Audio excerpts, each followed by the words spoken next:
This program is brought to you by Oil India Limited, a people's company.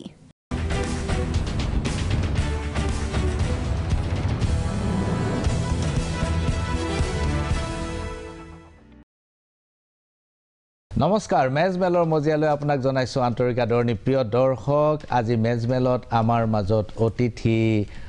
Assam চৰকাৰৰ কৃষি মন্ত্ৰী আৰু অসম চুক্তি ৰূপায়ণ দপ্তৰৰ মন্ত্ৰী অতুল বৰা বৰ্তমান সীমা সমস্যা এটা গুৰুতৰ সমস্যা শেহতীয়াকৈ আন্তঃৰাজ্যিক সীমাত বহু সংখ্যক সংঘৰ্ষৰ উমান আপোনালোকে পাইছে তেখেত সীমান্ত উন্নয়ন দপ্তৰৰ মন্ত্ৰীও আৰু অসম চুক্তি আৰু এনআৰসি প্ৰসংগটো শেহতীয়া স্থিতি আপোনালোকে জানিবলৈ নিশ্চয় আগ্ৰহী হ'ব আহক আৰম্ভ কৰোঁ অতুল বৰাৰ লগত মেজমেল নমস্কাৰ বৰা ডাঙৰীয়া নমস্কাৰ এটা বিশেষ সময়ত আমি আপোনাক ষ্টুডিঅ'লৈ নিমন্ত্ৰণ কৰিছোঁ আৰু ষ্টুডিঅ'ত আপোনাক পাই আমি অত্যন্ত সুখী সময়টো এনেকুৱা যে শেহতীয়াকৈ ডক্টৰ শৰ্মাৰ চৰকাৰ অহাৰ পিছত এনেকুৱা এটা দিন যোৱা নাই য'ত আন্তঃৰাজ্যিক সীমান্ত এটা বিষয় হোৱা নাই কৰবাত যদি সংঘাত হৈছে কৰবাত আলোচনা হৈছে কৰবাত আপুনি আৰু মুখ্যমন্ত্ৰী গৈছে কৰবাত পুলিচে সাৰ্ভে কৰিছে এনেকুৱা কিছুমান হৈ আছে গতিকে সীমাটো আমাৰ আলোচনাৰ মূল বিষয় মই প্ৰথমতে আৰম্ভ কৰিছো মেঘালয় সীমাৰ কথা অলপতে বকুত আপোনাৰ সন্মুখতে এটা ডাঙৰ গণ্ডগোল হোৱা বুলি বাতৰি ওলাইছে গণ্ডগোলটো কিমান ডাঙৰ সেইটো পিছৰ কথা কিন্তু এটা মতানৈক্য এটা নিশ্চয় হৈছে প্ৰথমতে আপোনাৰ কাৰ্বি আংলং আৰু মেঘালয়ৰ সীমা এইটো ঘটনাটো আপোনালোকে জৰিপ কৰা আপোনালোকে নিজে চোৱা অলপ দিন হ'ল 2-3 মাহ হৈ গ'ল এইটো কি পৰ্যায়ত আছে ঘটনাটো কেনেকুৱা ধৰণৰ চুবুৰীয়া ৰাজ্যৰ লগত এই সমস্যাটো আমাৰ দীৰ্ঘদিনীয়া অসমৰ পৰাই এই নতুন নতুন ৰাজ্যবোৰ ওলাই গৈছে তেতিয়াৰ পৰা সময়ে সময়ে মই ভাবোঁ যে কাৰণবোৰ ৰাজনৈতিক সৰু সৰু ইছ্যু ডিছপিউট হয় আৰু সেইটো এটা বেলেগ ধৰণেৰে কালাৰ কৰা হয় আল্টিমেটলি সীমান্তত বসবাস কৰা লোকে চাফাৰ কৰে ইন'চেণ্ট মানুহে চাফাৰ কৰে আৰু ভয় আৰু আতংকটো বহুত নিৰপৰাধী মানুহে দিন কটাব লগা হয় আপুনি জানে যে ৰাজ্যখনত দীঘলীয়া দিন উত্তৰ পূৰ্বাঞ্চলৰ ৰাজ্যকেইখনত কংগ্ৰেছ চৰকাৰ আছিল আৰু একে সময়তে দিল্লীতো কংগ্ৰেছ দলৰ চৰকাৰ আছিল আৰু কংগ্ৰেছৰ দিনতেইতো ৰাজ্যবোৰ নতুন নতুন ৰাজ্যবোৰ সৃষ্টি হৈছে আৰম্ভণিতে এই সমস্যাবোৰ যদি সমাধানৰ বাট ৰাখিলেহেঁতেন তেতিয়াহ'লে আজি সীমান্তত বসবাস কৰা জনসাধাৰণ এনেধৰণে চাফাৰ কৰিব নালাগিলেহেঁতেন আৰু সেইকাৰণে আমাৰ ৰাজ্যখনৰ সীমা সমস্যাটো এটা সীমা বিবাদটো এটা আমাৰ কাৰণে এটা অন্যতম গুৰুতৰ সমস্যা আপোনালোকে এতিয়া কথা হ'ল আপুনি যিটো কথা কৈছে যে মই প্ৰথম মেঘালয়টো আমি যে মেঘালয়লৈ গৈছোঁ বা বিভিন্ন ৰাজ্যলৈ গৈছোঁ তেনেকুৱা ডাঙৰ ঘটনা যোৱা দিনবিলাকত আমাৰ মাননীয় মুখ্যমন্ত্ৰী ডক্টৰ হিমন্ত বিশ্ব শৰ্মা ডাঙৰীয়া তেখেতে সদিচ্ছা প্ৰকাশ কৰিছে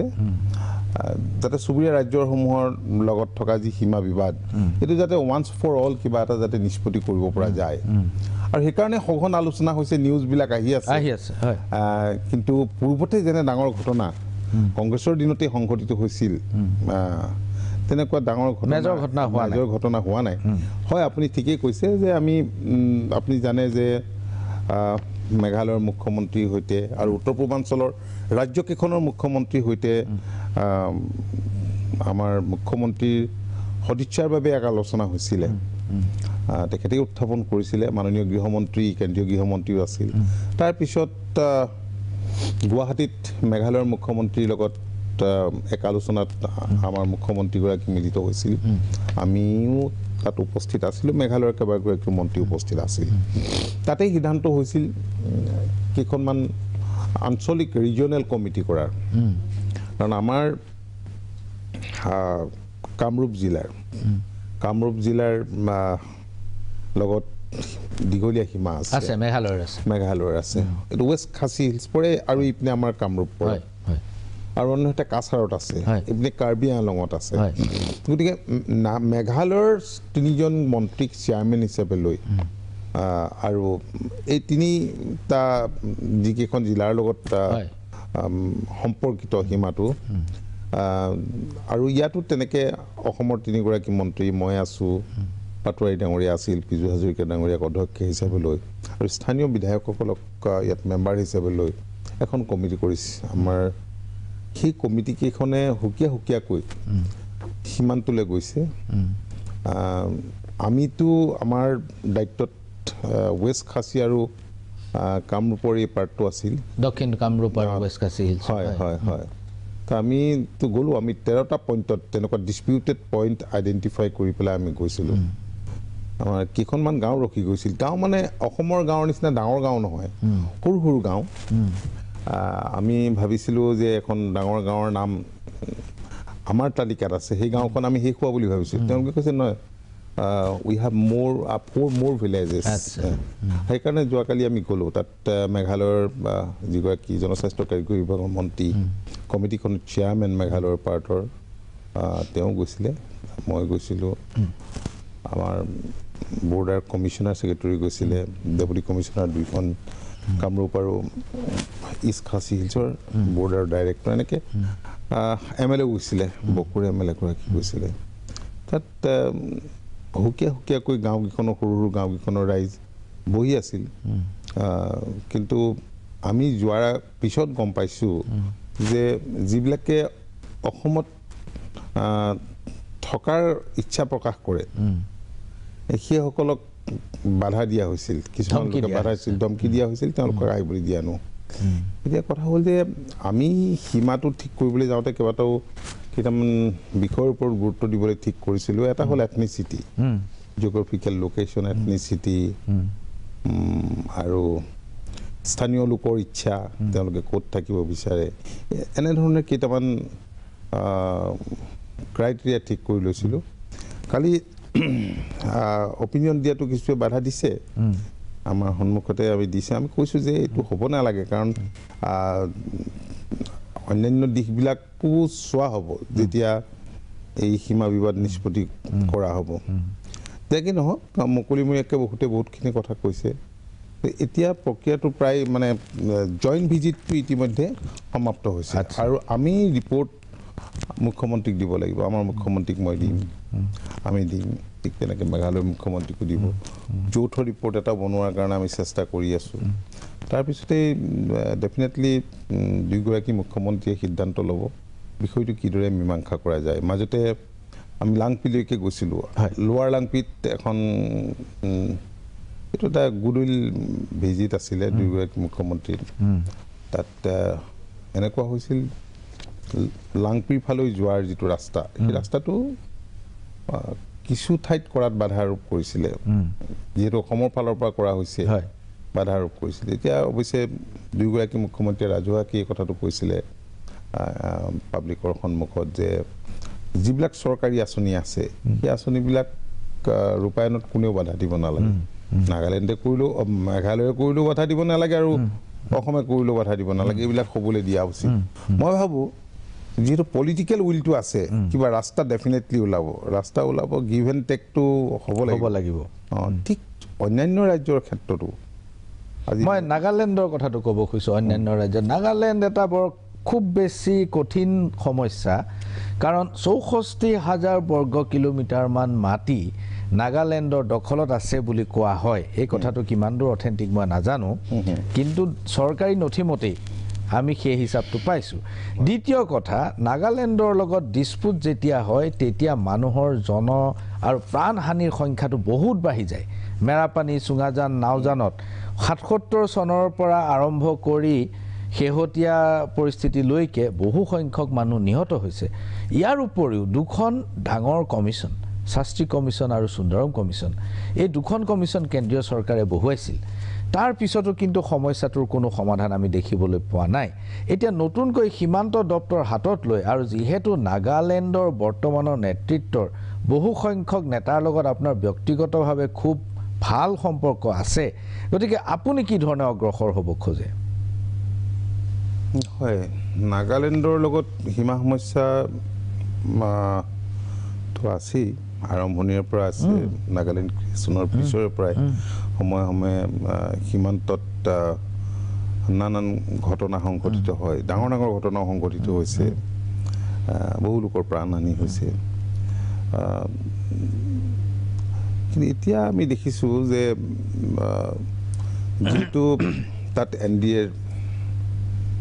চৰকাৰ আছে ৰিঅ' ডাঙৰীয়া মুখ্যমন্ত্ৰী ইয়াতো আছে কেন্দ্ৰতো আছে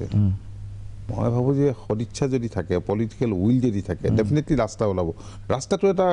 উলিয়াব লাগিব কোনোবাই নহ'লে আগতো আছিল আগতো এটা কংগ্ৰেছ চৰকাৰ দিল্লীতো আছে কহিমাতো আছে দিছপুৰতো আছে কিন্তু পলিটিকেল উইলটো নাই বাবে হয়তো হোৱা নাই আৰু সমস্যাও জটিল এইটো এটা ছাবজুডিচ হৈ আছে মহামান্য আদালত চেলেঞ্জ কৰিছে তেওঁলোকে সুন্দৰম কমিশ্যনৰ গোটেই চেলেঞ্জ কৰিছে কিন্তু যিটো ক্ৰাক্স অফ দ্য ইছ্যু সেইটো হ'ল যে তেওঁলোকে কয় যে পৰম্পৰাগত বাউণ্ডাৰী ট্ৰেডিশ্যনেল বাউণ্ডাৰী যেতিয়া ট্ৰেডিশ্যনেল বাউণ্ডাৰীলৈ যায় আমি কওঁ কনষ্টিটিউশ্যনেল বাউণ্ডাৰী হয় তেওঁলোকে সেই হিষ্টৰিকেল বোৰ কথা আনে এতিয়া ধৰি লওক নগাবাট বা নগাহাট আমি এটা নগাহাট বুলি ক'লে অসমৰ মাটিত নগা আহি পেলাই তাত বেপাৰ বাণিজ্য কৰাটো নগাহাট নগালেণ্ডলৈ যোৱা ৰাস্তাটো নগাবাট বা নগা অহা যোৱা কৰা ৰাস্তাটো নগাবাট এতিয়া নগা শব্দটো য'তেই থাকে তেওঁলোকে সেই অঞ্চলবোৰ নিজৰ বুলি দাবী কৰে এতিয়া এনেধৰণৰ এটা জটিল দাবী কমপ্লেক্স আপুনি কেনেকৈ আগবাঢ়িব হয় এইটোতো নিশ্চয় এইটো এটা কথাটো ইমান সহজ নহয় কমপ্লেক্স এটা আৰু এটা দীৰ্ঘদিনীয়া প্ৰব্লেম আৰু সেইকাৰণে আন্তৰিকতা লাগিব দুই পক্ষৰ সদিচ্ছা লাগিব আন্তৰিকতা লাগিব কাৰণ প্ৰব্লেমটোতো মই ভাবোঁ যে যেতিয়া এটা ইচ্ছা থাকে য'ত ইচ্ছা থাকে উইল থাকে তাত এটা ৰাস্তাও থাকে গতিকে কিবা ৰাস্তা এটা ওলাব আলাপ আলোচনা যদি চলি থাকে মই ভাবোঁ যে ডেফিনেটলি ৰাস্তা ওলাব কিন্তু আজি দীৰ্ঘদিন ধৰি পেলাই নাগালেণ্ড বিভিন্ন চৰকাৰ আহিছে কংগ্ৰেছ আহিছে ৰিজনেল পাৰ্টি চৰকাৰ আহিছে NDA আহিছে চৰকাৰ আহিলেও মই নিজেও দেখিছোঁ মানে পাছত থকাৰ দিনৰ পৰা ঘটনা এটা হোৱাৰ পিছত কেইদিনমান বস্তুটো উত্তপ্ত হৈ থাকে মাৰ যোৱাৰ লগে লগে আৰু সেই বিষয়টোৰ কোনো আলোচনা নহয় কিন্তু আমি এইটো ধাৰাবাহিকতাটো কণ্টিনিউটিটো আপুনি দেখিছেই যে আলোচনা বাট মুকলি কৰাৰ পৰা এইটো আমি চলাই আছোঁ অনানুষ্ঠানিকভাৱে হওক আনুষ্ঠানিকভাৱে হওক এইটো চলাই থকা হৈছে মাননীয় মুখ্যমন্ত্ৰীগৰাকীও এই বিষয়টো এৰি দিয়া নাই চলাই আছে আজি কেইদিনমানৰ আগতে আপুনি দেখিছে যে দিল্লীত মিজোৰামৰ মুখ্যমন্ত্ৰীগৰাকীৰ লগত আলোচনাত মিলিত হৈছে আগদিনা দুয়োগৰাকীৰ মাজত আলোচনা হ'ল আমিও তাতে উপস্থিত আছিলোঁ পিছদিনা গৃহমন্ত্ৰীৰ লেভেলত আলোচনা হ'ল গতিকে এইটো কণ্টিনিউটিটো ধাৰাবাহিকতাটো মই ভাবোঁ যে ৰক্ষা কৰিলে আমি নিশ্চয় আমি ৰিজাল্ট উলিয়াবলৈ আমি সক্ষম হ'ম আপুনি জানে যে মিজোৰামৰ লগত এটা সাংঘাতিক ধৰণৰ ক্লাছ এটা হৈছিল সংঘাত হৈছিলে কেইবাজনো আমাৰ জোৱান নিহত হৈছিলে এইটো অত্যন্ত আনফৰ্চুনেট তাৰপিছতো আমি ৰৈ থকা নাই আমি আগবাঢ়ি গৈছিলোঁ মুখ্যমন্ত্ৰীৰ ইনষ্ট্ৰাকশ্যন মতে মই আৰু অশোক সিংহাল ডাঙৰীয়া আমি তাত গৈ গৃহমন্ত্ৰীগৰাকীৰ লগত আলাপ আলোচনা কৰি কিছু বুজাবুজিত উপনীত হৈছিলোঁ আৰু সেইমতে আমি পিছৰ যিখিনি কৰিবলগীয়া কাম বুজাবুজি মতে সেইখিনি আমি ধাৰাবাহিকতা ৰক্ষা কৰিবৰ কাৰণে যিখিনি কৰিবলগীয়া সেইখিনি আমি কৰি আছোঁ সেইখিনি অব্যাহত ৰাখিছোঁ এইখিনিতে লৈছোঁ ক্ষণিক সময়ৰ বাণিজ্যিক বিৰতি চাই থাকক মেজমেল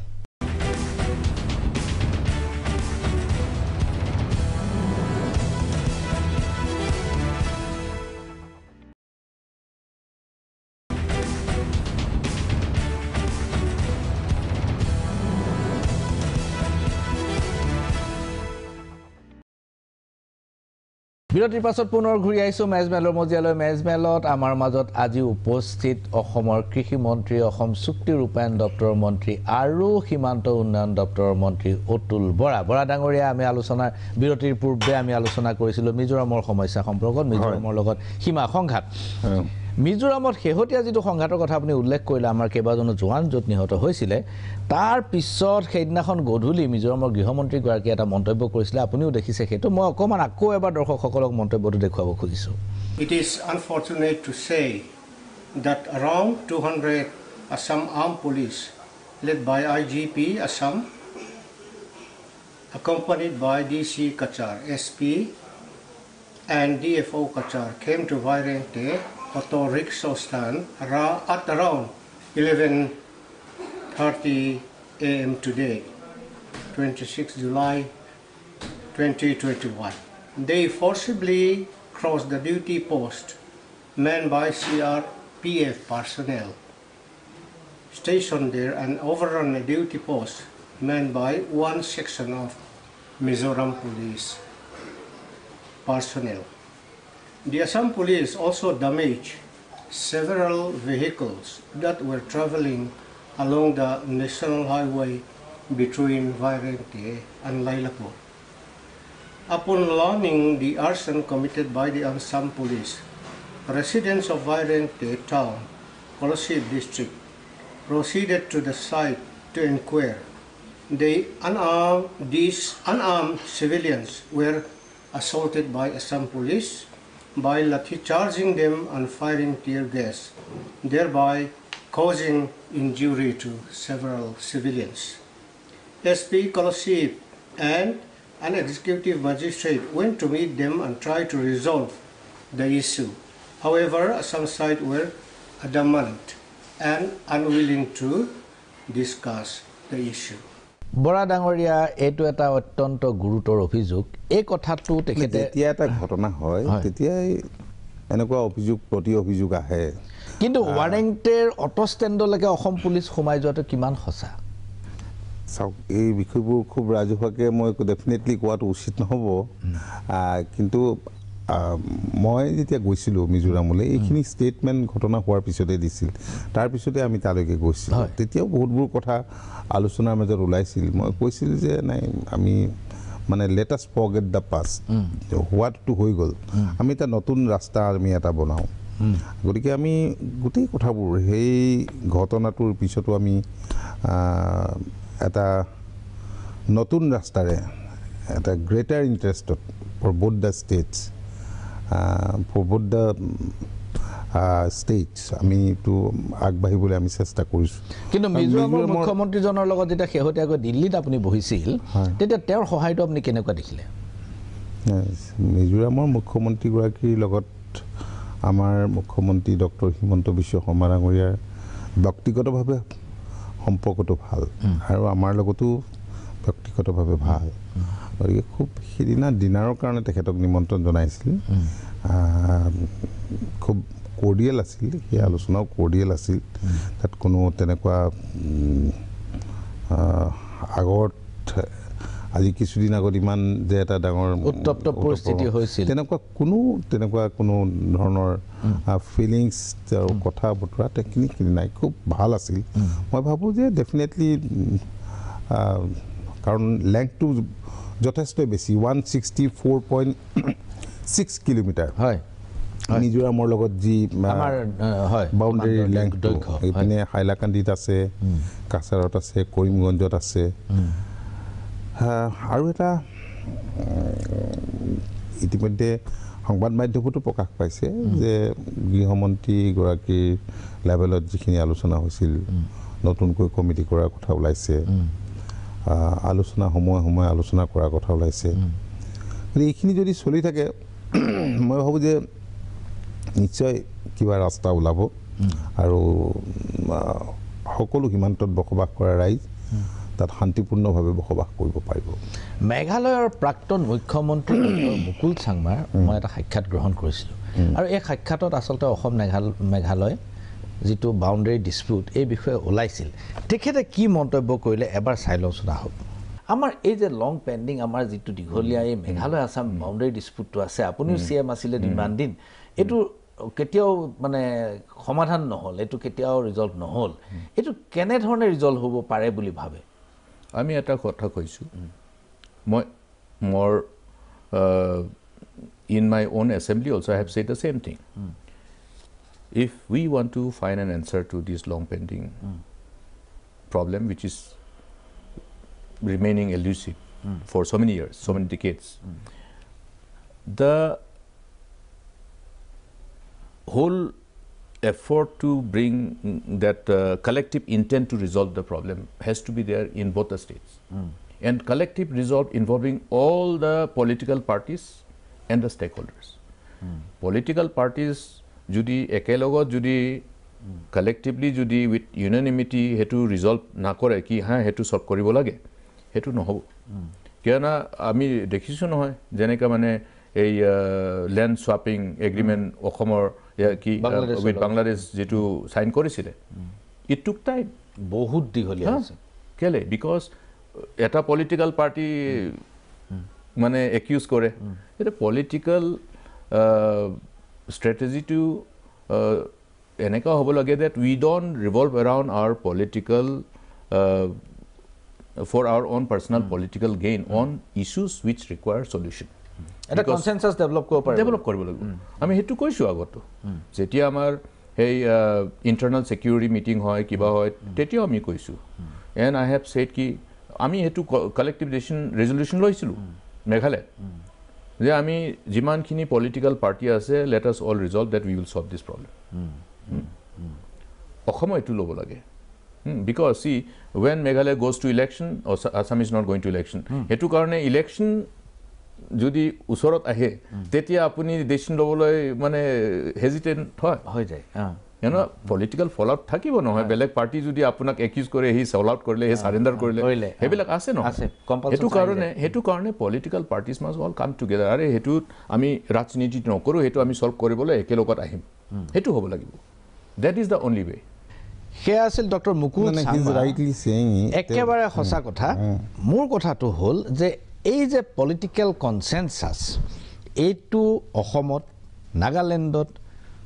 মিজোৰামত মেঘালয়ত সকলোতে ডেভেলপ কৰিব লাগিব এতিয়া অসমত আপুনি ৰাজনৈতিক দলবিলাকৰ লগত তেনেকুৱা এটা পলিটিক্যাল কনসেনসাস ডেভেলপ কৰাৰ কাৰণে চেষ্টা কৰিব এটি সীমান্তত বসবাস কৰা মানে সীমানমূৰীয়া যিবিলাক কনষ্টিটুৱেঞ্চি আছে সেইবিলাকৰ ৰিপ্ৰেজেণ্টেটিভ যিসকল আছে পাব্লিক ৰিপ্ৰেজেণ্টেটিভ সেইবিলাকক অন্তৰ্ভুক্ত কৰা হৈছে এই কমিটিখনত যিখন কমিটি আজি ধৰক নন্দিতা দাস ডাঙৰীয়ানী তেওঁ কংগ্ৰেছৰ এমএলএ তেওঁ she is also' one of the member ঠিক তেনেকৈ এই কথাটো আমাৰ মাননীয় মুখ্যমন্ত্ৰী ডাঙৰীয়াও কৈছে যে মিজোৰামৰ ক্ষেত্ৰতো একেধৰণৰ কথা প্ৰকাশ কৰিছে মই ভাবোঁ যে আমি যদি এই ক্ষেত্ৰত তেখেতে ঠিকেই কৈছে মই সেইকাৰণে কৈছোঁ যে আমি দলমত নিৰ্বিশেষে আমি একমত প্ৰকাশ কৰিব লাগিব আমি ঐক্যমতত আমি উপনীত হ'ব লাগিব গ্ৰেটাৰ ইণ্টাৰেষ্টত আৰু হিয়া সম্ভৱ হ'ব বুলি মই ভাবোঁ ডেফিনেটলি কাৰণ যদি আপুনি এৰা ধৰাৰ প্ৰক্ৰিয়াৰে আগবাঢ়ে আপুনি অলপ এৰিবও লাগিব আপুনি যেতিয়া এৰিব বিজেপি গভৰ্ণমেণ্টে এজিপি গভৰ্ণমেণ্টে যেতিয়া এলায়েন্স গভৰ্ণমেণ্টে এৰিব তেতিয়া আনে ধৰিলে যে এইটো তেওঁলোকে সাৰেন্ডাৰ কৰিলে যেটো মুকুল চাংমাই কৈছে সেই কথাটো হৈ থাকিলে বেয়া হ'ব ডেফিনেটলি গতিকে আপুনি পলিটিক্যাল কনসেনসাসৰ কাৰণে যাবলৈ হলে অল পাৰ্টি এটা আপুনি সেশন নিশ্চয় পাতিব লাগিব সাগে ডেফিনেটলি সেই দিশত অল পাৰ্টি ৰিপ্ৰেজেণ্টেটিভ যিহেতু আছে গতিকে আমি ৰিপৰ্টটো প্ৰথম ছাবমিট কৰি লওঁ ইয়াততো সকলোৱে আছিল ডেফিনেটলি এই কথাবোৰ আলোচনাৰ মাজত আহিব কি কৰিলে কেনেধৰণে আগবাঢ়িলে বিষয়টো শান্তিপূৰ্ণ সমাধান হ'ব হৈ উঠিব সীমা সমস্যা আমি ইমানতে সামৰিছোঁ বিৰতিৰ পাছত আমি আন কিছুমান সমস্যা লৈ যাম আহক ক্ষণিক সময়ৰ বাণিজ্যিক বিৰতি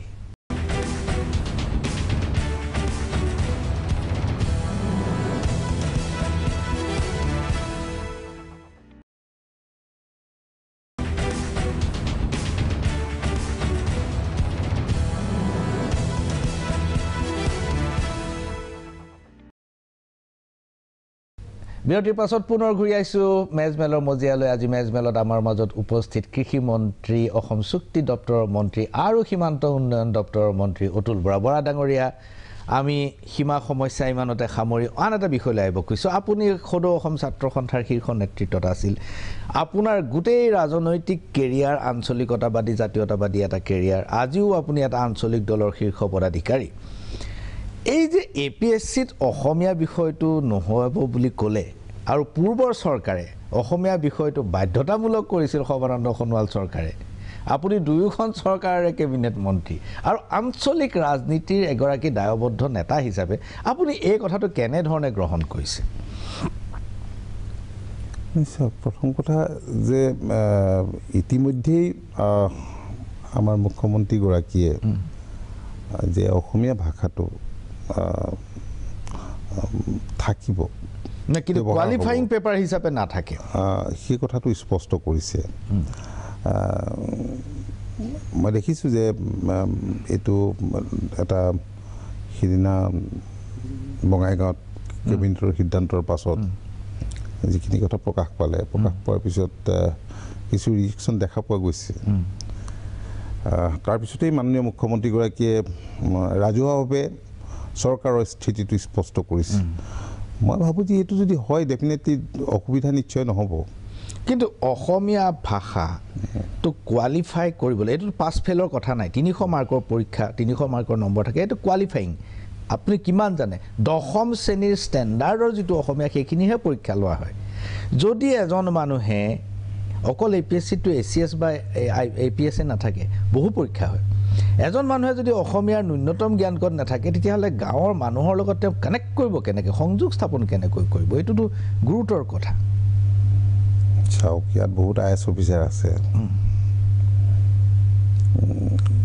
বিভিন্ন জিলাত ডেপুটি কমিশ্যনাৰ হৈ আছে। মই যুক্তি খাতিৰতে কথাটো কৈছোঁ, কিন্তু ভাষা শিকিছে আৰু কমিউনিকেট কৰিছে, এইটো চলি আছে। মই ভাবোঁ সেইটো মূল কথা নহয়। যিটো বিষয় লৈ আজি জনসাধাৰণে যিটো বিষয় উত্থাপন কৰিছে, তাত মই ভাবোঁ যে অন্য কথাই জড়িত আছে। যাই কি নহওক, এই বিষয়টো সম্পৰ্কে আজিৰ দিনত হ'ব ডাঙৰীয়া, মই আৰ্গুমেণ্ট কৰিব খোজা নাই, কিন্তু কোনোবা এটাহে শুদ্ধ হ'ব। হয় সৰ্বানন্দ সোণোৱাল চৰকাৰৰ দিনৰ নটিফিকেশ্যনখন কাৰেক্ট, নতুবা আপোনাৰ আজিৰ চৰকাৰৰ সিদ্ধান্তটো কাৰেক্ট, কোনোবা এটাহে হ'ব। আপুনি যদি আজিৰটো শুদ্ধ বুলি কয়, কালিৰটো ভুল বুলি স্বীকাৰ কৰিব লাগিব। কিন্তু মই ইমান কণ্ট্ৰাডিক্টৰী দেখা নাই মোৰ দৃষ্টিত। আচ্ছা, এনিৱে বিষয়টো যিহেতু ৰাজহুৱাভাৱে বিভিন্ন এই সম্পৰ্কত আলোচনা হৈ আছে, ডেফিনেটলি মই মাননীয় মুখ্যমন্ত্ৰীগৰাকীৰ লগতো এই সম্পৰ্কে এতিয়ালৈকে মুখামুখি কথা পতা নাই। আচ্ছা, বৰাকত এটা গণ্ডগোল আৰম্ভ হৈছে। বৰাকত এই গণ্ডগোলটো কোনো নতুন কথা নহয়। বৰাকত বাংলা ভাষা আজি ইমান দিন ধৰি চলি আছে, বৰাকত বাংলা চলিয়ে আছে, আৰু সেইটো লৈ পেলাই আমাৰ কোনো ডিছপুটো নাই।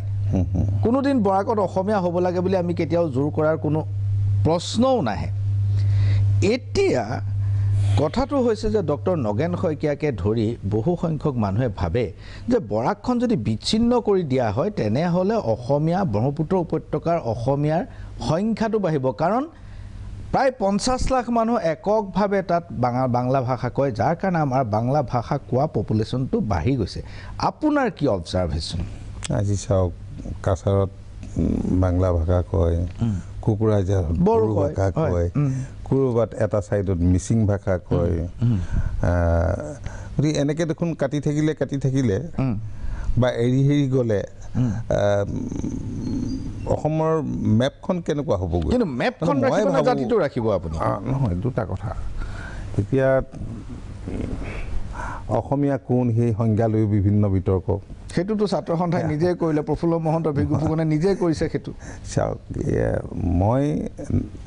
মই ডক্টৰ শইকীয়া ডাঙৰীয়াই যিটো কথা কৈছে সেইটোত মই বিশ্বাসী নহয়। আজি যদি ক'ৰবাত বেমাৰ হৈছে, বেমাৰটো চিকিৎসা নকৰি মোৰ যদি হাতত কিবা এটা বেমাৰ হৈছে, হাতখন কটাৰ কথা ভাবোঁ, মূৰত যদি বেমাৰ হৈছে মূৰটো কটাৰ কথা ভাবোঁ, মই ভাবোঁ এনেকৈ সমস্যাটো ডেফিনেটলি সমাধান নহয়। আজি প্ৰদীপ দত্ত ৰয় বা তেওঁৰ নিচিনা কিছুমানে এনেকুৱা ধৰণৰ যিবিলাক সময়ে যিবোৰ কৰি আছে, মই গুৰুত্ব দিব লগা কথা বুলিয়ে নাভাবোঁ। হয়, এইটো কথাই নহয়। মোৰ কথাটো হ'ল যে এই কথাটো সম্পৰ্কে যিটো বিতৰ্ক চলি আছে যে বৰাকখন বিচ্ছিন্ন হ'ব লাগে, কাৰণ এইখন চিলেট জিলাৰ এটা অংশ আছিলে, তাৰ আধা আনি পেলাই অসমৰ লগত লগাই দিয়া হৈছে। এইটো বিতৰ্ক সম্পৰ্কত পাৰ্চেপশ্যনটো কি? মই ৰাজনৈতিক বিভিন্ন অখিল গগৈকো মই সুধিছোঁ, একেই স্থিতি আপোনাৰ সৈতে। তেওঁ কৈছে অসমক ভাঙাৰ তেওঁ পক্ষপাতি নহয়, আপুনিও কৈছে অসমক ভাঙাৰ পক্ষপাতি নহয়। বিতৰ্ক হয়তো চলিব।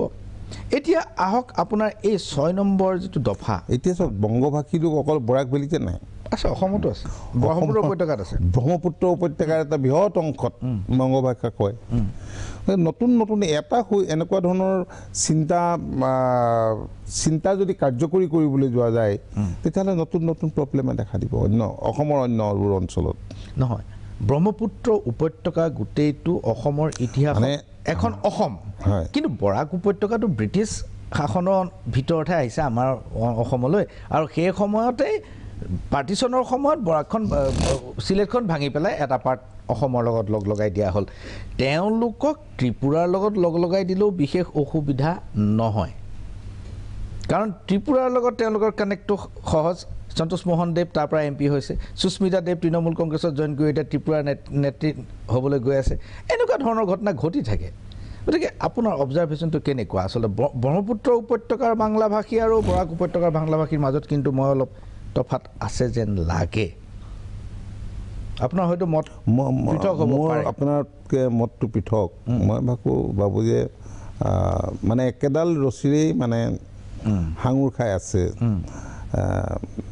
ভাষা ভিত্তিক ইয়াত ব্ৰহ্মপুত্ৰত তেনেকুৱা বংগভাষী লোক আছে বৰাকত যিদৰে আছে তো আপুনি যিটো কথা কৈছে যে এখন আঁতৰাই দিয়াৰ কথা সেইটোত মই সহমত প্ৰকাশ নকৰোঁ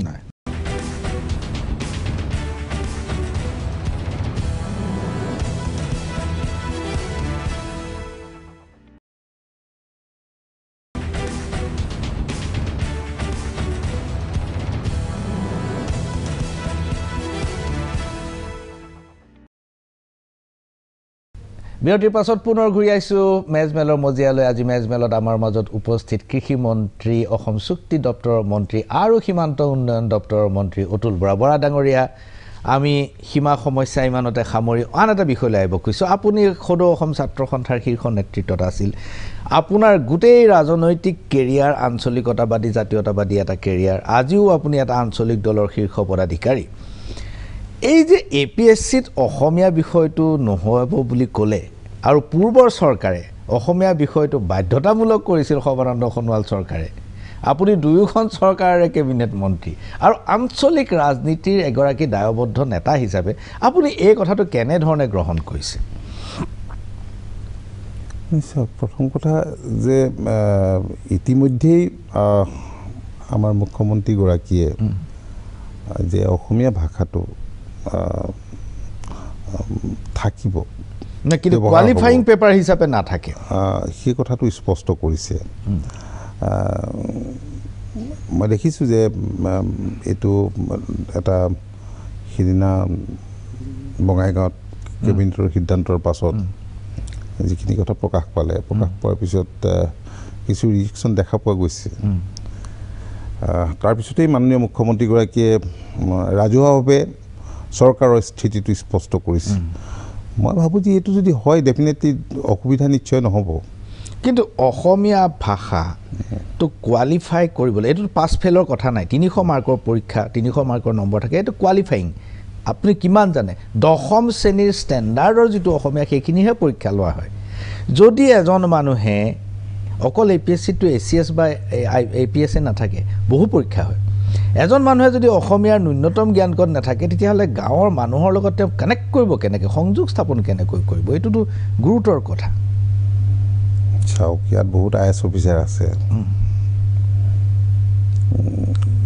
বিভিন্ন জিলাত ডেপুটি কমিশ্যনাৰ হৈ আছে মই যুক্তি খাতিৰতে কথাটো কৈছোঁ কিন্তু ভাষা শিকিছে আৰু কমিউনিকেট কৰিছে এইটো চলি আছে মই ভাবোঁ সেইটো মূল কথা নহয় যিটো বিষয় লৈ আজি জনসাধাৰণে যিটো বিষয় উত্থাপন কৰিছে তাত মই ভাবোঁ যে অন্য কথাই জড়িত আছে যাই কি নহওক এই বিষয়টো সম্পৰ্কে আজি দিনত হ'ব ডাঙৰীয়া মই আৰ্গুমেণ্ট কৰিব খোজা নাই কিন্তু কোনোবা এটাহে শুদ্ধ হ'ব হয় সৰ্বানন্দ সোণোৱাল চৰকাৰৰ দিনৰ নটিফিকেশ্যনখন কাৰেক্ট নতুবা আপোনাৰ আজিৰ চৰকাৰৰ সিদ্ধান্তটো কাৰেক্ট কোনোবা এটাহে হ'ব আপুনি যদি আজিৰটো শুদ্ধ বুলি কয় কালিৰটো ভুল বুলি স্বীকাৰ কৰিব লাগিব কিন্তু মই ইমান কণ্ট্ৰাডিক্টৰী দেখা নাই মোৰ দৃষ্টিত আচ্ছা এনিৱে বিষয়টো যেহেতু ৰাজহুৱাভাৱে বিভিন্ন এই সম্পৰ্কত আলোচনা হৈ আছে ডেফিনেটলি মই মাননীয় মুখ্যমন্ত্ৰীগৰাকীৰ লগতো এই সম্পৰ্কে এতিয়ালৈকে মুখামুখি কথা পতা নাই আচ্ছা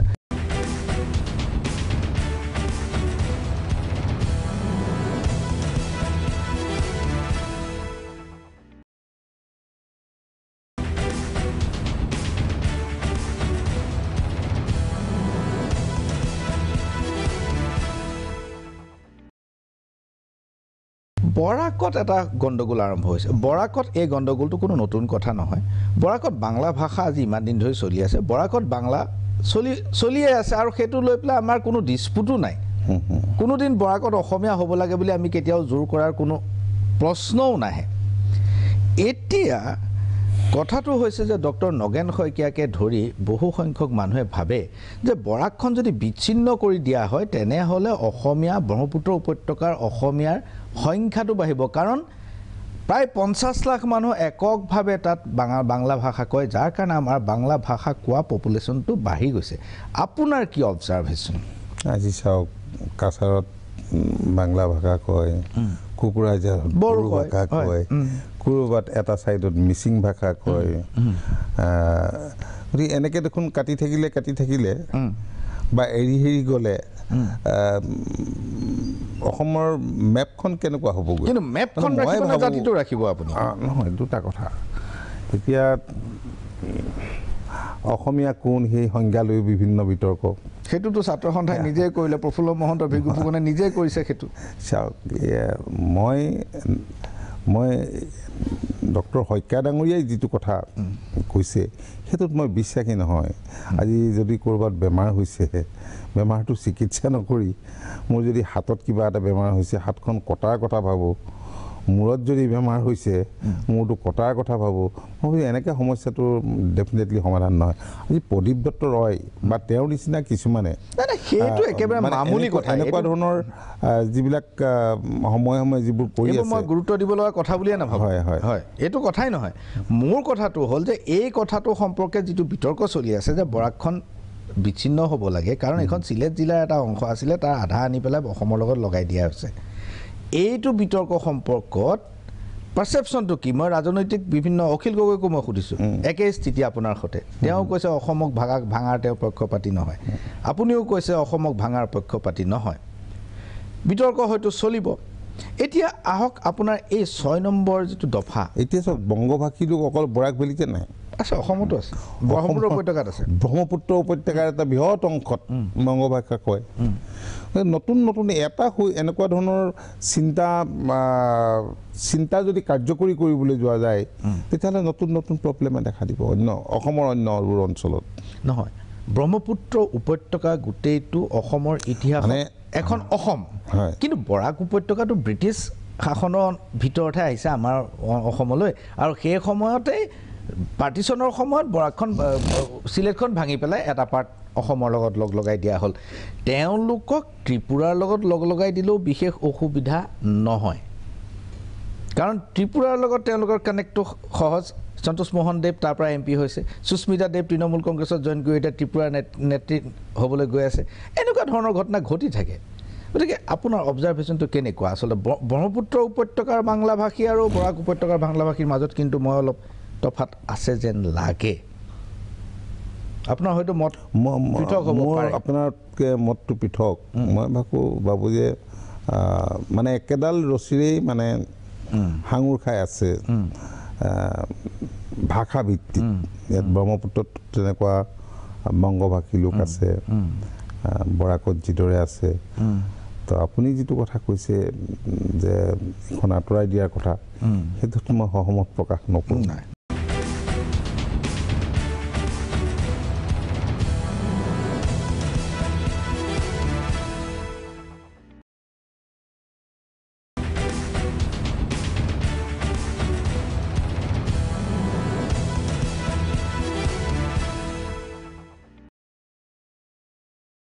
চুক্তি ৰূপায়ণ দপ্তৰৰ মন্ত্ৰী হিচাপে এই যে 6 নম্বৰ দফা কমিটিৰ ৰিপৰ্টটো দিলে সেই ৰিপৰ্টটো ইমপ্লিমেণ্টেশ্যনৰ কাৰণে বা সেইটো আলোচনা বিলোচনা কৰি তাৰ কাম আৰম্ভ কৰাৰ কাৰণে 2 বছৰ সময় দিয়া হৈছিল 6 মাহমানৰ পিছত সেইটো উকলি যাব আগষ্ট মাহত 2 বছৰ সময় উকলি যাব এনেই কিবা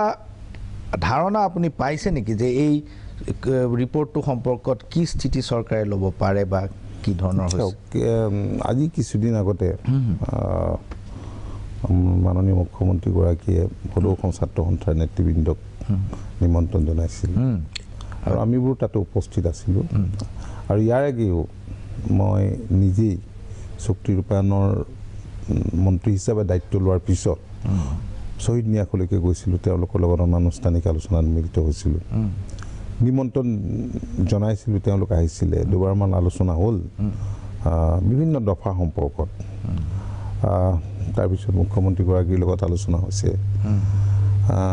এখন কমিটি কৰি দিছে ইয়াৰ ৰূপৰেখা প্ৰস্তুত কৰিবৰ কাৰণে, য'ত আমাৰ কেবিনেটৰ দুগৰাকী সতীৰ্থ আছে, অজন্তা নেওগ আৰু পীযুষ হাজৰিকা, আৰু সদৌ অসম ছাত্ৰ সন্থাৰ সভাপতি সম্পাদককে ধৰি মুখ্য উপদেষ্টা ডক্টৰ সমুজ্জ্বল ভট্টাচাৰ্য আৰু দুগৰাকী আৰু অন্য দুগৰাকী উপদেষ্টা। গতিকে এই কমিটিয়ে ইতিমধ্যে দুবাৰকৈ আলোচনাত মিলিত হৈছে। চুক্তিৰ প্ৰতিটো দফা পুংখানুপুংখভাৱে আলোচনা কৰি ৰূপৰেখা প্ৰস্তুতৰ কাৰণে আগবাঢ়িবলৈ বিচৰা হৈছে, কমিটিয়ে বিচাৰিছে। গতিকে মই ভাবোঁ যে ডেফিনেটলি যোগাত্মক দৃষ্টিভংগীৰে আছোঁ, যিহেতু এতিয়া আগবাঢ়ি আহিছে, আৰু আমাৰ মুখ্যমন্ত্ৰী ডাঙৰীয়াৰো সদিচ্ছাটো আছে, আৰু আমিও দীৰ্ঘদিন ধৰি সদৌ অসম ছাত্ৰ সন্থাৰ দায়িত্বত আছিলোঁ। আৰু চুক্তি ৰূপায়ণ নোহোৱাৰ কাৰণে, যিহেতু আমি জানো যে কেন্দ্ৰীয় চৰকাৰৰ গৃহ মন্ত্ৰালয় হৈছে চুক্তি ৰূপায়ণ বিভাগৰ মূল মন্ত্ৰালয়, নডেল মিনিষ্ট্ৰী। নডেল মিনিষ্ট্ৰীৰ যদি পলিটিকেল উইল নাথাকে, ভাৰত চৰকাৰৰ পলিটিকেল উইল নাথাকে, তেতিয়াহ'লে অসম্ভৱ। আমি বহুতবাৰ আলোচনা কৰিছিলোঁ কেন্দ্ৰীয় চৰকাৰৰ লগত, সেই সময় ৰাজ্য চৰকাৰৰ লগত। আপুনিতো সৰহ সংখ্যক ট্ৰাইপাৰ্টেট আলোচনা হৈছিল। কোনো এখন চৰকাৰ, প্ৰধানমন্ত্ৰী, গৃহমন্ত্ৰী বাদ পৰি যোৱা নাছিল দীঘলীয়া সময়ছোৱাত। গতিকে এই যোৱা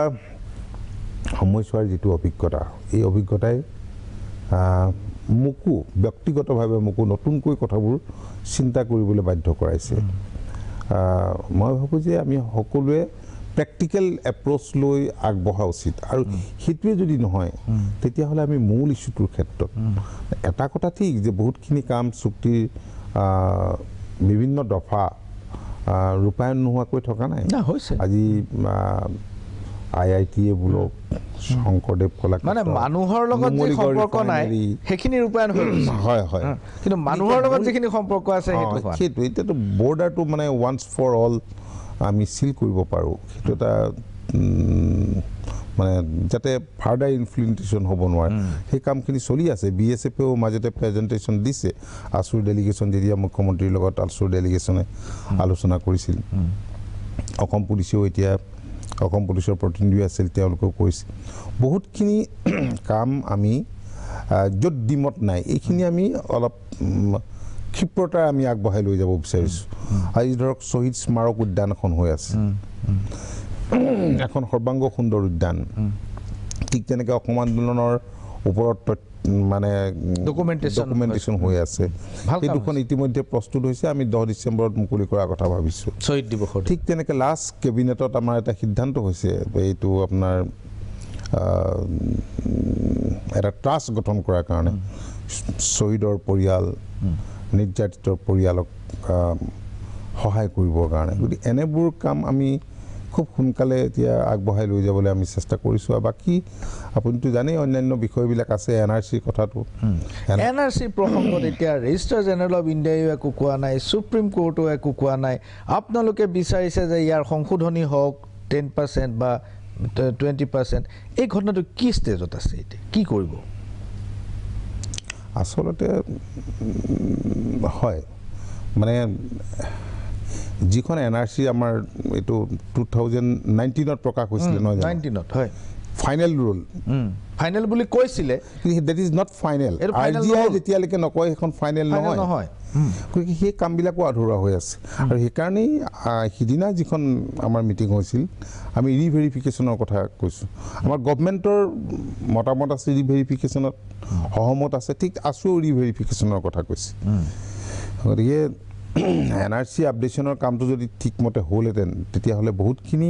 কামেই হয়তো আগবাঢ়ি গ'লহেঁতেন। মোৰ যিমান দূৰ মনত পৰে, ৰঞ্জন গগৈ থকাৰ দিনতে পূৰ্বৰ চৰকাৰে NRCখন পুনৰ পৰ্যালোচনাৰ বাবে এখন এপ্লিকেশ্যন দিছিল, কিন্তু ৰঞ্জন গগৈয়ে সেইখন ৰিজেক্ট কৰিলে। এতিয়া ইয়াৰ পিছত কিন্তু চৰকাৰৰ তৰফৰ পৰা এতিয়ালৈকে কিন্তু কোনো পিটিশ্যন দিয়া নাই আপোনাৰ কিবা ধাৰণা আছে নেকি চৰকাৰৰ ফালৰ পৰা কিবা ৰিভিজনৰ কাৰণে পিটিশ্যন দিছে নেকি চৰকাৰে ডেফিনেটলি দিব কিন্তু ষ্টেট কোঅৰ্ডিনেটৰৰ তৰফৰ পৰা এখন তেনেকুৱা গৈছে হয় ষ্টেট কোঅৰ্ডিনেটৰে দিছে ষ্টেট কোঅৰ্ডিনেটৰে দিছে সেইবোৰ কথা মই জানো আৰু তেওঁৰতো গভৰ্ণমেণ্টৰ লগতো যোগাযোগটো আছে তেওঁৰ সম্পৰ্ক আছে হয় হয় এই যে লাচিত দিৱস হৈ গ'ল আপুনি এজন আঞ্চলিক ৰাজনীতিত বিশ্বাসী মানুহ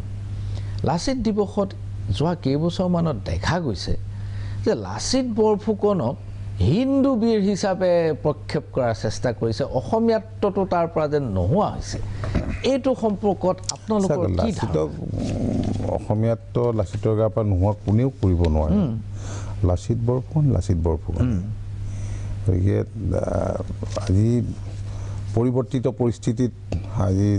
অকল লাচিত বৰফুকন বুলিয়ে নহয় বহুতেই বহুতক নিজৰ লাইনত ইণ্টাৰপ্ৰিট কৰি আছে ইণ্টাৰপ্ৰিট কৰে সেইবিলাক নতুন কথা নহয় লাচিত বৰফুকনে এইটো এটা আপুনি ভাল কথা কৈছে যে লাচিত বৰফুকনক কাৰো লগত তুলনাও কৰিব নোৱাৰি আৰু তেওঁক ইণ্টাৰপ্ৰিটো কৰিব নোৱাৰি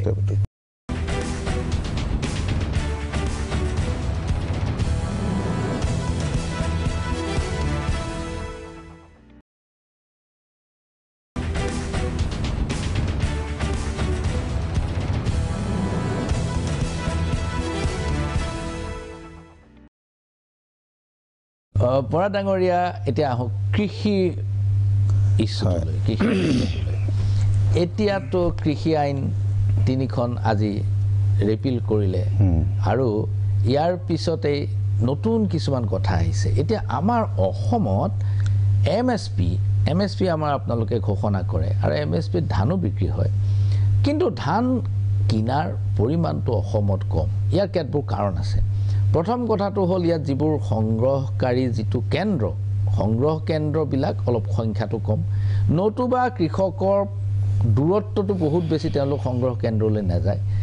আৰু তৃতীয় কথাটো হ'ল যে সংগ্ৰহ কেন্দ্ৰত ধান বিক্ৰী কৰিবলৈ হ'লে কৃষকজনৰ কিছুমান পৰিচয় লাগে যেনে তেওঁৰ মাটিটো কিমান আছে সেইটো জানিব লাগিব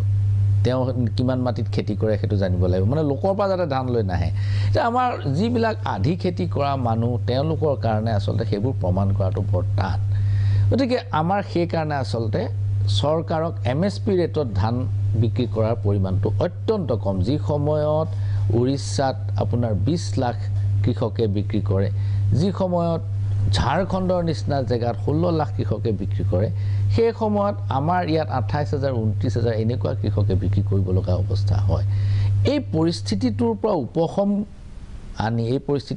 আনি কৃষকক আচলতে প্ৰকৃত হাৰত প্ৰকৃত ধানৰ মূল্য যাতে পায় তাৰ কিবা ব্যৱস্থা কৰিব নোৱাৰি নে আমাৰ ৰাজ্যখনৰ কৃষকসকলৰ ধান খেতিটোৱে আচলতে মূল খেতি কিন্তু লাহে লাহে এতিয়া হৰ্টিকালচাৰ সেক্টৰত বহুত সোমাই পৰিছে আগতে কুঁহিয়াৰ খেতিও কৰিছিলে এতিয়া কুঁহিয়াৰ খেতি ঠাইত পিছৰ পৰ্যায়ত মানুহে সেই কুঁহিয়াৰ খেতি কৰা যিবিলাক মাটি আছিলে সেইবিলাকত চাহ খেতি কৰিবলৈ উজনি অসমত এনেকুৱা হৈছে কিন্তু আপুনি ঠিকেই কৈছে যে কৃষকে ধানৰ উচিত মূল্য পোৱা নাই এই বিষয়টো আমি খুব গুৰুত্ব সহকাৰে এবাৰ লৈছোঁ মই কৃষকৰ দুখ বেদনা বা তেওঁলোকৰ সমস্যাখিনি মই নিজে ওচৰৰ পৰা দেখিছোঁ কাৰণ যোৱা 5টা বছৰতো মই কৃষি বিভাগৰ দায়িত্বত আছিলোঁ মন্ত্ৰী হিচাপে আছিলোঁ আৰু এইবাৰ আপুনি জানে যে এইবাৰ ৰাজ্য চৰকাৰে বাজেটত 200 কোটি টকা ধাৰ্য কৰিছে কিহৰ কাৰণে সেইটো এই ধান ক্ৰয় কৰাৰ কাৰণে ভাল খবৰ আৰু ইতিমধ্যে ক্ৰয় কেন্দ্ৰসমূহো চিহ্নিত কৰিছে FCI কৰিব লগতে মাৰ্কেটিং বোৰ্ডো থাকিব আৰু অন্যান্য তেনেকুৱা সংস্থাও হয়তো জড়িত হ'ব তো কৃষকে যাতে উচিত মূল্য পায় কাৰণ কৃষকে উচিত মূল্য নাপালে আজি আমি ধৰকচোন দেশৰ প্ৰধানমন্ত্ৰী মাননীয় নৰেন্দ্ৰ মোদী ডাঙৰীয়াই 2022 চনক লক্ষ্য হিচাপে লৈছে যাতে কৃষকৰ ইনকাম দুগুণ কৰিব পৰা যায় গতিকে খেতিৰ প্ৰতি আসক্তিটো আৰম্ভ হ'ব লাগিব একেটুকুৰা মাটিত আমি যাতে কেইবাটৰূপীয়া খেতি কৰিব পাৰোঁ তাৰ কাৰণে আমি এটা এৱাৰনেছ সৃষ্টি কৰিবলৈ আমি চেষ্টা কৰিছোঁ আৰু তাৰ কাৰণে জানে যে আমি ফাৰ্ম মেকানাইজেশ্যনৰ ওপৰত আমি কৃষি যান্ত্ৰিকীকৰণৰ ওপৰত গুৰুত্ব আৰোপ কৰিছোঁ কেন্দ্ৰীয় চৰকাৰৰ বহুতবোৰ আঁচনি আছে কৃষি যান্ত্ৰিকীকৰণৰ তাৰ উপৰিও আমি ৰাজ্য চৰকাৰৰ তৰফৰ পৰা আমি ট্ৰেক্টৰ দিছোঁ প্ৰতিখন ৰাজহুৱা গাঁৱলৈ আপুনি দেখিব এবাৰ যদি এতিয়া খেতি পথাৰবোৰ চাই আপুনি যেতিয়া সৰু আছিলে তেতিয়া সকলো ঠাইতে ৰাতিপুৱা মানুহে হাল নাঙল লৈ পথাৰলৈ যায় গৰু লৈ পথাৰলৈ যায় এতিয়া আপুনি দেখা নাপায় কাৰণ মোৰ কাৰ্যকালতে যোৱা বছৰ 30,000 পাৱাৰ টিলাৰ দিছোঁ আৰু এতিয়া আৰু বহুত হাজাৰ দিবৰ কাৰণে ৰেডি কৰিছোঁ ট্ৰেক্টৰ দিছোঁ ট্ৰেক্টৰ আমি প্ৰতিখন ৰাজহুৱা গাঁৱৰ একোটা আত্মসহায়ক গোটলৈ আমি ট্ৰেক্টৰ দিয়াৰ ব্যৱস্থা কৰিছিলোঁ ট্ৰেক্টৰ ইতিমধ্যে 16,200 আমি ট্ৰেক্টৰ দিছোঁ সংখ্যাটো বহুত বেছি আৰু বাকীবিলাক আমি চবকে দিবলৈ ৰেডি হৈছিলোঁ কিন্তু কিছুমান সেলফ হেল্প গ্ৰুপে পইচা দিব পৰা নাই মানে যিটো শ্বেয়াৰ দিব লাগে সেইটো দিব পৰা নাই তেনেই নগণ্য আছিলে কিমান টকা দিব লাগিছিল মানে আমিতো প্ৰায় 1,30,000 মান হ'লেই ডাঙৰ ট্ৰেক্টৰখন পাই যায় খুব কম কিন্তু সেইটো বহুতে দিয়া নাই ইমান ট্ৰেক্টৰ ইমান পাৱাৰ টিলাৰ সোমাই গৈছে কি বিভাগৰ উপৰিও WPTBC আছে তেওঁলোকে দিয়ে মাইনৰিটিও দিয়ে গতিকে খেতিৰ ক্ষেত্ৰত কৃষি যান্ত্ৰিকীকৰণৰ ক্ষেত্ৰত মই দেখিছোঁ যে বহুতখিনি আমাৰ ৰাজ্যখনত সম্ভৱ হৈছে ইয়াৰ উপৰিও থ্ৰেচাৰ ৰিপাৰ থ্ৰেচিং ফ্ল'ৰ এতিয়া আমি কম্বাইন হাৰ্ভেষ্টাৰ আমি দিবলৈ লৈছোঁ কম্বাইন হাৰ্ভেষ্টাৰ মানে ধানো কাটিব মৰণাও মাৰিব আৰু এটা দিনতে বহুত এতিয়া লেবাৰ পাবলৈ বহুত দিগদাৰ এতিয়া কোভিডৰ দিনত মই দেখিলোঁ যে উজনি অসমৰ যিবিলাক ঠাইলৈ নামনি অসমৰ বংগীয় মূলৰ বহুত লোক তাত ধান ৰুবলৈ ৰোৱাৰ দিনতো যায় খেতি চপোৱাৰ দিনতো যায় কোভিডৰ কাৰণে মানুহ নিয়া নাই হয় বা যোৱা নাই নোযোৱাৰ কাৰণে বহুতে মাটি এতিয়াও চন পেলাই থৈছে সেইটো এটা আনফৰ্চুনেট ডেফিনেটলি নিজে সেইখিনি কষ্ট নকৰিলেতো ফচল ক'ৰ পৰা পাব তথাপি আমি যিমান পৰা যায় গভৰ্ণমেণ্টৰ ঘৰৰ পৰা এতিয়া ছাপোৰ্ট দিবলৈ বিচৰা হৈছে কৃষি সা সঁজুলি কিনিবৰ কাৰণেও ৰাজ্য চৰকাৰৰ তৰফৰ পৰা পইচা দিয়া হৈছে মেইজ দিয়া হৈছে লিংক কম্পনেণ্টবিলাক দিয়া হয় সকলোখিনি যথেষ্টখিনি সা সুবিধা চৰকাৰৰ পৰা দিবলৈ কৃষকসকলক চেষ্টা কৰা হৈছে আৰু মই ভাবোঁ যে কৃষি খণ্ডটোৱেই এটা খণ্ড যাৰ জৰিয়তে আমি নিবনুৱাসকলৰ সংস্থাপন নিবনুৱাসকলক আমি দিব পাৰিম কৃষি আৰু আনুষংগিক তাক আচলতে এটা লাভজনক ব্যৱসায় হিচাপে গঢ়ি তোলাটো ব্যৱসায়িক ভিত্তিত আমাৰ কৃষিক বহুদিনলৈকে আমাৰ মানুহে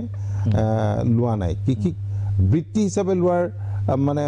মানসিকতাটো আমাৰ ৰাজ্যখনত গঢ় লৈ উঠা নাছিল বাহিৰৰ ৰাজ্যত যেনেকৈ গঢ় লৈ উঠিছে গতিকে এতিয়া লাহে লাহে কিন্তু পৰিৱেশটো সলনি হৈছে কাৰণ মই দেখিছোঁ বহু ঠাইত নতুন প্ৰজন্মৰ যুৱক যুৱতীসকল কৃষি ক্ষেত্ৰখনলৈ কিন্তু ধাৱমান হৈছে এইটো এটা ভাল লক্ষণ মই সিদিনা কৃষি বিশ্ববিদ্যালয় গৈছোঁ মই কৈছোঁ যে মই কিন্তু কৃষি বিশ্ববিদ্যালয়ৰ গ্ৰেজুৱেটেই হওক মাষ্টাৰ ডিগ্ৰী হওক বা PhD কৰাৰ ল'ৰা ছোৱালী কিন্তু এই ক্ষেত্ৰখনৰ লগত ডিপলি ইনভলভ হোৱা দেখা নাই কাৰণ প্ৰত্যেক বছৰতো বহুত গ্ৰেজুৱেশ্যন ওলাই আছে হয়তো বাহিৰত কোনোবা কি চাকৰিত চৰকাৰেতো ইমান দিব পৰা নাই ক'ৰবাততো তেওঁলোক মকৰল হৈছে হয়তো অন্য চাকৰিত কিন্তু এই বৃত্তিটোত তেওঁলোক জড়িত হোৱা নাই মই সেইকাৰণে আহ্বান জনাইছোঁ কাৰণ তেওঁলোক অভিজ্ঞ তেওঁলোক এক্সপেৰিয়েঞ্চ তেওঁলোকে পাঠ্যক্ৰমৰ জৰিয়তে বহুতখিনি শিকিছে সেইখিনি যদি সঠিকভাৱে কামত লগায় কিন্তু মই বহুত ঠাইত ইঞ্জিনিয়াৰ পাইছোঁ খুব ভাল ভাল বিভিন্ন শিক্ষানুষ্ঠানৰ পৰা MBA কৰা ল'ৰা পাইছোঁ যে খেতিত সম্পূৰ্ণ আত্মনিয়োগ কৰিছে যে খেতি বুলিলে ধৰকচোন আপুনি হাঁহ কুকুৰা মুৰ্গী পোহাটো চববিলাক ধৰা যায় এইটো এটা খণ্ড যাৰ জৰিয়তে আমি আমাৰ ইকনমি মজবুত কৰিব পাৰিম তেনে এটা পৰিৱেশ সৃষ্টিৰ কাৰণে আমি সকলোৱে চেষ্টা কৰাটো মই ভাবোঁ যে এটা সময়ৰ আহ্বান নহ'লেতো প্ৰত্যেক বছৰেই বিভিন্ন শিক্ষানুষ্ঠানৰ পৰা যিমানবোৰ ল'ৰা ছোৱালী চৰকাৰী চাকৰিত সকলোকে মকৰল কৰাটো সম্ভৱ নহয় এই কথাটো একেবাৰে কথা প্ৰিয় দৰ্শক আৰু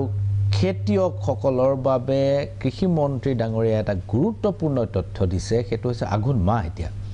আৰু এতিয়া খেতি চপোৱাৰ বতৰ মাঘ মাহ পৰ্যন্ত খেতি চপাব চৰকাৰে MSP মিনিমাম ছাপোৰ্ট প্ৰাইচত ধান কিনিবৰ বাবে 200 কোটি টকা ধাৰ্য কৰিছে এই 200 কোটি টকা চৰকাৰৰ হাতত আছে চৰকাৰৰ হাতত এই 200 কোটি টকাৰ যাতে 2 টকাও ৰৈ নাযায় সকলোৱে যাতে MSP ধান বিক্ৰী কৰিবলৈ সক্ষম হয় সেই কথাটো পথাৰে পথাৰে নিশ্চিত কৰিব লাগিব বৰা ডাঙৰীয়া আপুনি ইমান সময় আমাক দিলে আৰু ভৱিষ্যতৰ দিনবিলাকত এই বিষয়সমূহৰ আলোচনা কৰাৰ অৱকাশ ৰাখিলোঁ আজিলৈ ইমানতে সামৰিছোঁ ধন্যবাদ